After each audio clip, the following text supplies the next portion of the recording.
আমি তো আপনার মতো টুপিটা বাতার দিলাম। আমিও কৃষক, বিশ্বাস করেন, আমিও জমি চাষ করি, তবে একটু বড় কৃষক। আপনারা আছেন না কৃষক ভাইয়ের হাত তোলা দেন একটু। ধন্যবাদ আপনাদেরকে। যে কথাটি বলি বক্তৃতারা, আজকে বক্তৃতা দিচ্ছি না, যা ঘটবে আগামী দিনে তাই বলছি। এই কৃষক কার্ডের মাধ্যমে আমরা ফসল উৎপাদন করি, আপনি ফসল উৎপাদন করেন, আগামী কয়েকদিনের ভিতরে গম উৎপাদিত হবে। সমস্যা দেখা যায় এখানে হরিয়া মিডলম্যানের জ্বালায় আপনি সত্যিকার অর্থে গমের দাম পান না। এই সরকার মাননীয় প্রধানমন্ত্রী মনের প্রাণে বিশ্বাস করে একই কথা বারবার উচ্চারণ করছে।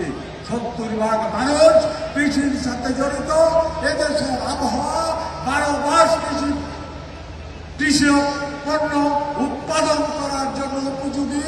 আমার কৃষক যদি জেগে উঠে, কৃষক যদি স্বাবলম্বী হয়, কৃষক যদি অর্থনৈতিকভাবে শক্তিশালী হয়, দেশের অর্থনীতি শক্তিশালী হবে।